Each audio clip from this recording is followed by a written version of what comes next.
CPM-ന്റെ സംസ്ഥാന നേതാക്കൾ ഉൾപ്പെടുന്ന ഇൻസൈഡേഴ്സ് എന്ന പേരിലുള്ള വാട്സപ്പ് ഗ്രൂപ്പിനകത്ത് പൂക്കാസയുടെ ജനറൽ സെക്രട്ടറിയും വാഗ്മിയും എഴുത്തുകാരനും ചിന്തകനുമൊക്കെയായ KEN-എതിരെ ഉയർന്നിട്ടുള്ള ഒരു വംശീയ വിദ്വേഷ പരാമർശം ഇപ്പോൾ ഏറെ ചർച്ചയ്ക്ക് വിധേയമായിട്ടുണ്ട്.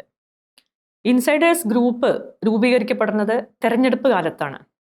തെരഞ്ഞെടുപ്പ് കാലത്ത് രൂപീകരിക്കപ്പെട്ട ഈ ഗ്രൂപ്പിനകത്ത് 456ഓളം അംഗങ്ങളുണ്ട്. അതിൽ സംസ്ഥാന സെക്രട്ടേറിയറ്റ് അംഗങ്ങളുണ്ട്, ജില്ലാ സെക്രട്ടറിമാരുണ്ട്, പ്രമുഖരായിട്ടുള്ള പല മാധ്യമപ്രവർത്തകരുണ്ട്, അതുപോലെ ഡിവൈഫൈയുടെ നേതാക്കളുണ്ട്. അങ്ങനെ വളരെ പ്രധാനപ്പെട്ട ഒരു ഗ്രൂപ്പിനകത്താണ് ഈ രീതിയിൽ പൂക്കാസയുടെ ജനറൽ സെക്രട്ടറി ആയിട്ടുള്ള KEN-എതിരെ ഈ രീതിയിലുള്ളൊരു വംശീയ വിദ്വേഷ പരാമർശം ഉയർന്നിട്ടുള്ളത്.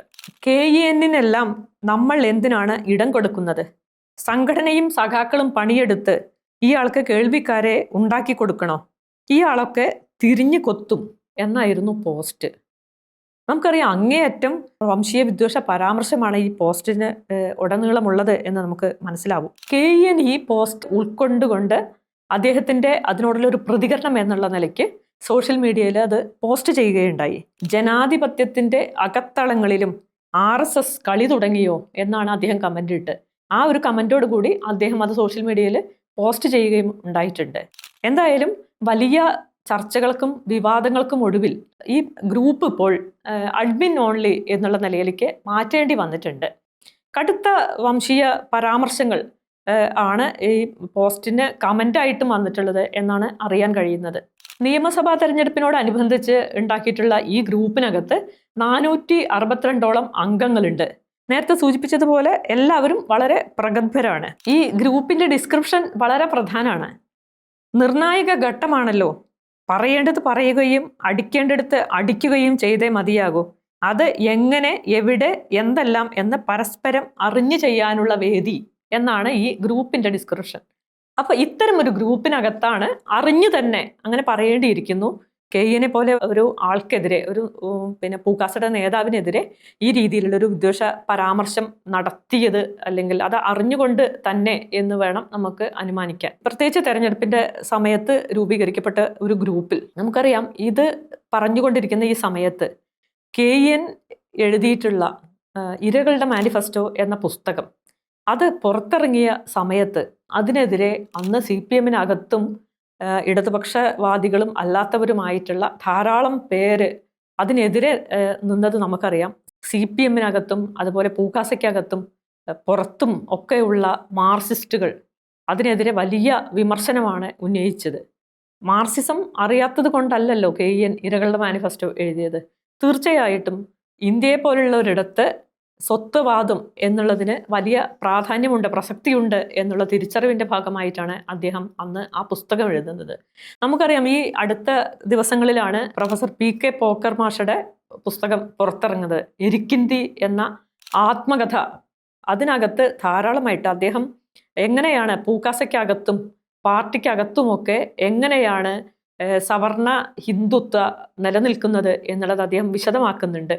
എത്രമാത്രം ആക്രമണം അവർ രണ്ടുപേരും നേരിട്ടിട്ടുണ്ട് എന്നുള്ളതും അദ്ദേഹം പറയുന്നുണ്ട്. അതുപോലെ അദ്ദേഹത്തിൻ്റെ പുസ്തകത്തിനകത്ത് പറയുന്ന ഒരു പ്രധാന കാര്യം എന്നുള്ളത് എത്രമാത്രം ഇസ്ലാമോഫോബിക്കാണ് ഈ CPM-നകത്തും അതുപോലെ പൂക്കാസയ്ക്കകത്തുമുള്ള നേതാക്കളുടെ ഭാഗത്തുനിന്നും അല്ലാത്തവരുടെ ഭാഗത്തുനിന്നുമൊക്കെ ഉണ്ടായിട്ടുള്ള പ്രതികരണങ്ങൾ അല്ലെ അനുഭവങ്ങൾ എന്നുള്ളതാണ് പുസ്തകത്തിനകത്ത് അദ്ദേഹം വ്യക്തമാക്കുന്നത്. പ്രത്യേകിച്ച് പേരെടുത്ത് പറഞ്ഞുകൊണ്ട് തന്നെ സുനിൽ P. ഇളയിടത്തിനെയും അതുപോലെ MM നാരായണ മാഷയൊക്കെ അദ്ദേഹം അവരെഴുതിയിട്ടുള്ള പുസ്തകത്തെക്കുറിച്ചും അത്തരം കാര്യങ്ങളൊക്കെ വളരെ വിശദമായിട്ട് അദ്ദേഹം പറയുന്നുണ്ട്.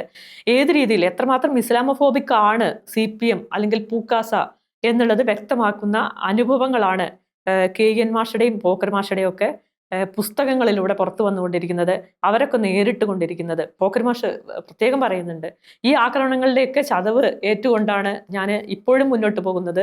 അതിനോടുള്ള പ്രതികരണം എന്ന രീതിയിലാണ് കൂടുതലായി മുന്നോട്ട് പോകാൻ കഴിയുന്നത് എന്നൊക്കെ അദ്ദേഹം പറയുന്നുണ്ട്. ഒട്ടും വ്യത്യാസമല്ല KEN-ന്റെയും അനുഭവങ്ങൾ എന്നുള്ളത് തന്നെയാണ്. ഇത്രയും കാലം അദ്ദേഹം നേരിട്ടതും ഇപ്പോൾ ഈ സമയത്ത് ഇത്തരം ഒരു പോസ്റ്റ് പൂക്കാസയുടെ ജനറൽ സെക്രട്ടറി ആയിട്ടുള്ള അദ്ദേഹത്തിനെതിരെ ഉയർന്നു വരുന്നു എന്ന് പറയുമ്പോൾ CPM ഇപ്പോഴും എവിടെയാണ് നിൽക്കുന്നത് എന്നുള്ളതാണ് നമ്മൾ മനസ്സിലാക്കേണ്ടത്. ഇതിൽ ഒരു പ്രധാനപ്പെട്ട കാര്യം, ഇസ്ലാമോഫോബിയ ഒരാൾക്കെതിരെ ഉയർത്തിക്കൊണ്ടുവരുന്നത് കാര്യത്തിൽ, അപ്പോൾ അവരെത്രമാത്രം സെക്കുലർ ആയാലും, അവരുടെ ജീവിതം എത്രമാത്രം സെക്കുലർ ആയാലും, അല്ലെങ്കിൽ മതനിരപേക്ഷ ജീവിതമാണ് അവർ നയിക്കുന്നത് എങ്കിലും ഇസ്ലാമോഫോബിയ അവരെ ഒന്നും വെറുതെ വിടില്ല എന്നുള്ളതാണ് പോക്കർ മാഷയുടെയും കെയിൻ്റെയും ഒക്കെ അനുഭവം വ്യക്തമാക്കുന്നത്. നമുക്കറിയാം എല്ലാ അർത്ഥത്തിലും അടിമുടി സെക്കുലറായ ജീവിതം നയിക്കുന്നവരാണ് പി കെ പോക്കർ മാഷാണെങ്കിലും കെയ്യൻ ആണെങ്കിലും. കെയ്യൻ്റെയൊക്കെ ജീവിത പങ്കാളി നമുക്കറിയാം ഇതര മതത്തിൽ നിന്ന് വന്നിട്ടുള്ള ഒരാളാണ്. അപ്പം അത്തരം ഒരു ജീവിത പങ്കാളിയുടെ കൂടെ മതത്തിൻ്റെ പള്ളിയിൽ പോവുകയോ അല്ലെങ്കിൽ മതപരമായിട്ടുള്ള കാര്യങ്ങളൊന്നും ഒന്നും ജീവിതത്തിൽ ഇല്ലാതെ ജീവിച്ചു പോകുന്നവരാണ് അവർ.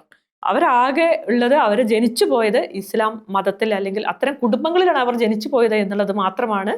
അവരിപ്പോൾ ഇസ്ലാമോഫോബിക് ആയിട്ടുള്ള വലിയ ആക്രമണത്തിന്, ഇപ്പോഴല്ല, അവർ നിരന്തരമായി കാലങ്ങളായി നിരന്തരമായി അവർ ഇസ്ലാമോഫോബിക് ആക്രമണത്തിന് CPM-നകത്ത് നിന്ന് വിധേയമാവുന്നു എന്നുള്ളതാണ് നമ്മൾ മനസ്സിലാക്കേണ്ടത്. കടുത്ത ഇസ്ലാമോഫോബിയയുടെ ഒരു കാലത്ത്, സംഘപരിവാരം ഇന്ത്യയെ കീഴടക്കിക്കൊണ്ടിരിക്കുന്ന ഒരു സമയത്ത്, കേരളത്തിലും സംഘപരിവാരം വളർന്നുകൊണ്ടിരിക്കുന്ന ഒരു സമയത്ത്, ഇടതുപക്ഷം എന്ന് പറയുന്ന അല്ലെങ്കിൽ വളരെ സെക്കുലർ എന്ന് പറയുന്ന CPM-നെ പോലെ ഒരു സംഘടന പുറത്തുവിട്ടുകൊണ്ടിരിക്കുന്ന ഇസ്ലാമോഫോബിയ, അത് എത്രമാത്രം അപകടകരമാണ് എന്നുള്ളത് അവർ ഇനിയും തിരിച്ചറിഞ്ഞിട്ടില്ല എന്നുള്ളത് വളരെ ഖേദകരമായിട്ടുള്ളൊരു കാര്യമാണ്.